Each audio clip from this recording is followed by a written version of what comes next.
Respected Eldo Achan, the respected vicar of this church, the assistant vicar, the associate vicar of this church, deacon, altar assistants, Deepak, Tanya, family members, friends, guests who have come for the wedding. Greetings to you in the name of the Blessed Trinity. I hope you're comfortable. I can definitely see a few Facebook friends in the congregation. Haven't seen them in person, but it's good to finally meet a lot of people. I'm not going to take too much of time, but it's very important that you start off your marriage and your wedded life on a good foot. And for that, it's very essential that you need to learn something from the gospel and something as a teaching from the Reverend Fathers and priests. I'd like to put forward 3 short points for you. I'm also at this time recognizing Reverend Father Dr. Ranjan's presence, at least online. I'm sure he'll be watching, and it's good to be associated with this service with Eldo P.P. Achan and with Ranjan Achan and others. The first thing I'd like to point out for you is that marriage is a tune. I hope you will slowly sit together in the course of my sermon, and the gap will decrease as the sermon moves forward. One of the good things that I saw about you, which I haven't noticed in many couples, is that you were singing from the book and reading the prayers from the book, which is very good. I think this is extremely good to see. So the first thing that I'd like to point out is that marriage is a tune. Who else to look at than the celebrant of your marriage today? He's got a beautiful voice. I would say the most under-regarded priest in the Syrian Orthodox Church with regard to singing. It's also because he's very shy. Whenever you ask him to sing, he will not sing. But one of the effortless singers that I have come across, he was my senior when I started seminary, and now he's a very good friend of mine. You can either learn music, or you can be very fond of music, and that way you can follow music. You can also kind of, without learning music, catch the pitch and the tune. Not everyone can do that. So you either learn music, and you either learn what happens in a marriage. You either figure out what happens in a marriage. You then get into the tune of marriage. And finally, there are those who know that they can't sing. They can't sing for nuts. And the good thing that they do is, don't look at each other. I really don't know whether you sing or not. The good thing that they do is they understand that even a few words coming out of their mouth could even maybe mislead one of the greatest choirs in the US. So they will just be silent. Marriage is a tune. Marriage is this tune that you understand. You understand the pitch of life. You understand the tune of life. And you also know that once you get into that tune, then things will go well. But in case you feel, okay, this is not my cup of tea, the least you can do is to be very obedient and keep quiet. Usually we advise the grooms to do this, Deepak. In Malayalam they always say, ഒരു കുടുംബത്തിൽ സമാധാനം ഉണ്ടാകണമെങ്കിൽ ആരെങ്കിലും ഒരാൾ മിണ്ടാതിരിക്കണം. For peace in a family and in a marriage, either the groom or bride should keep quiet. Earlier we would always tell the bride to keep quiet. Now brides are not like before. They really like to express their opinions. So perhaps we should also keep quiet. This is also the secret of my marriage. I have been married for 15 years and I only speak when I'm outside the house. That's also why they call me for a lot of sermons in a lot of places. I'm very passionate when I speak outside because I never get to speak inside perhaps. So this is one of the things that you should get. You should get into the tune of things. And once you get into the tune of things, you will understand that marriage is a piece of cake. But once you don't get into the tune of things, it can be pretty unpleasant. So we wish and we pray at this time that you're going to get into the tune of things. You really look a good couple from outside. And I am praying and hoping that this is what is going to transcribe inside, that you will start looking beautiful from inside. The second thing I'd like to point out is marriage is a timing. Deepak, never be late for dinner dates, appointments with your wife. She has the privilege to be late. All women have that. But brilliant and smart men actually understand that it's quite good that we actually can't be late. Men are always the people who make the mistakes. So whenever she says something, just nod. And my wife always, I've said this in many places, my wife usually, she'll take two things and say, which is good. So maybe just for instance, for example, yellow and red.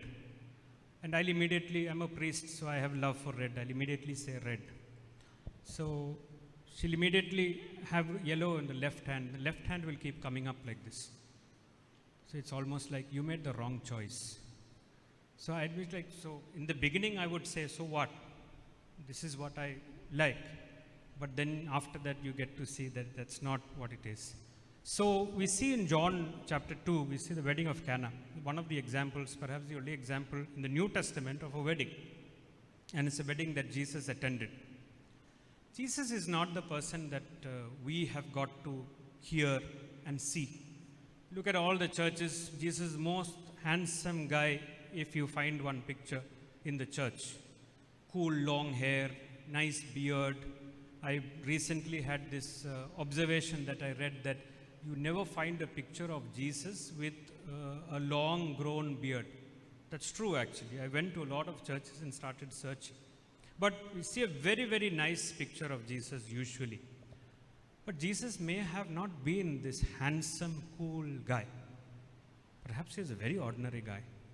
And which was why when he walked into the wedding of Cana with his disciples, no one crowded around him. Now imagine if it's a usual wedding and a handsome guy walks inside. Everyone will be interested. They would start looking at him. The only person who ends up talking to him is his mother, who says they've run out of wine. Apart from that, no one says anything to him. So we should imagine that perhaps he was not attractive at all. He was not this handsome man that we make him out to be. Then what was it about him that made him attractive? Now he tells the people there who are serving, bring 6 stone jars and fill them with water. Then he says, bring the host. And he says, make him taste it. He tastes it and he says, what is this? This is absurd. Usually we always give good wine at the beginning and the baddest of wines at the end, because by then people will not notice whether the wine is good or bad. But in this case, you have saved the best for the last. Look at the timing of Jesus. Imagine this host, what he would have thought about. 6 stone jars, he's tasting each one of them. It tastes really good. And the first thing he must have looked is, who made this wine? Now you see, we have to accept that perhaps even if he wasn't attractive to look at, he was very attractive because of the things he did. One of these days, Tanya, you look very beautiful. Deepak, you look very handsome.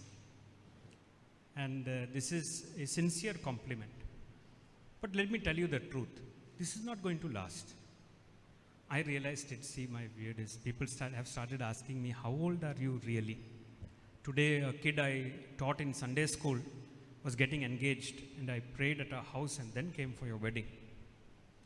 This is not going to last. Everything that we find now, in Tanya, there's a limit for makeup. So I think we just have to accept it at some point of time. And this is not going to last. In some point of time, this is going to wean off and it's going to stop. And you are not going to anymore watch each other because of the beauty and because of someone being handsome. This is when your compassionate and kind acts kick in. That will be the beauty. A lot of times when we see a couple, we will always make this very immature comment. What did he find in her, or what did she find in him? Meaning that together perhaps they don't look so well. But if you are together in heart and spirit, you will see a beauty about each other that we can't. Perhaps we are not supposed to see it. And when you start seeing that beauty, irrespective of what happens in your life, irrespective of how you look, irrespective of what you become, you're going to be there for each other. And you're going to love each other till death do you apart. This is what we wish for couples in every wedding. And this is what you need to understand, that this was what Jesus did. This is the timing of life. Now in a buffet, and see in Kerala, earlier we used to have buffets where we figured out there were 3 tables. And we started with 1 table, and usually earlier we didn't know that there were desserts and stuff like that. Now we know that there's that also. But now the tables have become so numerous that we'll start in one side, and by the time we are through with 3 tables, our stomach is full. And then we can only watch the food on the other tables and imagine what they would be like. We won't be able to taste them. There are some uncles and aunties who I have noticed who are very smart. They take little bit of every dish just to taste it. And finally they would have tasted the entire buffet, the entire spread which is there for them. This is what Jesus did. Timing is what matters. He knew that if he did this in the beginning, the host wouldn't notice. So he does it at the end where there's a need there, and that's when the host notices. This is how you should be with each other. You should behave with each other. You should love each other. Finally, marriage is based on the life of Jesus. A lot of people ask me, what should we do? This is our problem. What should we do? It's as if we have all the answers. We don't have all the answers. But we know someone who has all the answers. Go back to the Gospels. Read what Jesus did during his time. And then think of what Jesus would have done. Deepak, you have to think, how would Jesus treat a woman? Jesus was not married, I agree. But how would he treat a woman? How did he treat a woman? Look at the woman who was going to be stoned. Look at Mary. Look at Martha. Look at Mary Magdalene. How did Jesus treat women? This is the model right before you. You don't need anything else. You don't need to read these books. Men are from Mars, women are from Venus. You can always, it will help maybe. But you need to read the Bible again and again and again to figure out what would Jesus do. And similarly, how did Jesus treat men? How did he treat his disciples? How did he respect them? How did he accept them? How did he recognize them? What do you think? Why do you think people were thronging to him? Just for miracles? Give me a break.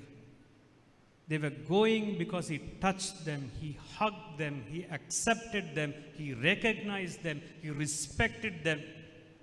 If someone does that in your life, you'll just go to that person. There's no coming back again. And you should be a Jesus Deepak for Tanya. I'm not trying to ruin your wedding mood. You'll imagine, how on earth can I be Jesus tonight for Tanya? But Jesus has all the answers. And Tanya, you should be Jesus for Deepak. Jesus transcends all barriers, all genders, all races, all castes, all thoughts, all philosophies. He's there when we need him. So keep going back. We're not joking when we say pray every day, read the Bible every day. This is why we are telling you to do it. There was once, I don't know whether you're interested in cricket. I know in the US, baseball and basketball are two of the commonest of games. Perhaps all people like them, but at least as Indians, perhaps you follow a bit of cricket. Rahul Dravid is the new Indian cricket team coach. Earlier he had coached even the under-19 team. There is a motivational video about Dravid where he talks about a person called Praveen Tambe. Praveen Tambe is a person who played for Rajasthan Royals, and he finally got to play at the age of 42. He got to play and he kind of became famous. At the age of 42, much before that is the retirement age of usual cricketers. So Dravid kept saying, there was nothing special about him. He was actually quite plump. And he was not the person who fielded well, who did things well. And Dravid kept saying, we could not ignore this guy because he came on time for practice. He practiced much more than the youngsters. He kept doing the basic things. He simply did not go back. This is what Jesus wants from the two of you. Don't look at being perfect in your marriage, but try each day to be a good husband. Deepak, try each day to be a good wife. Don't keep wilting under the pressure and say, I'm not good, I can't do this anymore. No one's asking you to do that. Go back to the nets. Go back for practice. Keep practicing. How do I become a good wife? How do I become a good wife? How do I put the ball in the right areas? Remember what Dhoni said.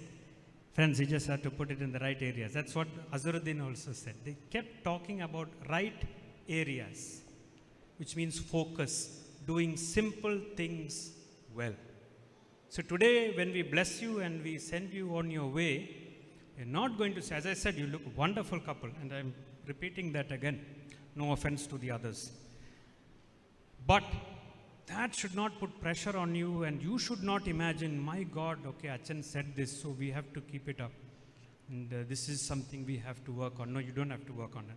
Don't work on this. Don't work on beauty. Don't work on perfection. Don't work on saying, I'm going to be the best in everything. You don't have to.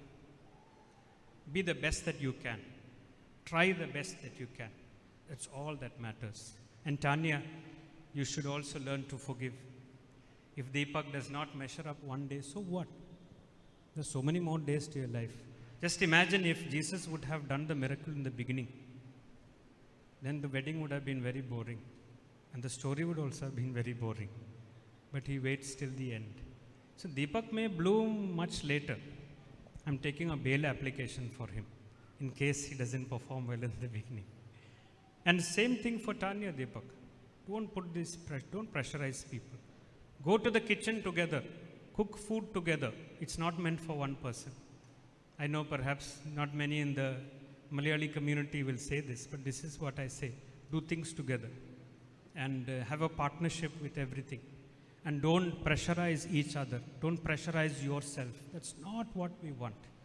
We want you to be good human beings. We want you to be a good couple. We want you to be someone who's not going to wilt under the pressure and say, I shouldn't have got married. This is what we are listening to young couples say today. The other day, last week, there was a person who came to me and I counseled him. The final thing I could say to him was, just, can I hug you? And Kerala, even for that, you have to look around, no? Because I'm a priest. There's a male coming. I'll be like, Achan has started hugging males also now. It's not that I was hugging females before that. So, in your mind, you know that you're going to be judged. But I had no solution for him. And at the end, I just asked him, can I hug you? Is there anything else I can do to relieve your pain? And he just did this, which means nothing I said was a solution for him. So he said, okay, hug me. No one has hugged me in a long time, so at least do that.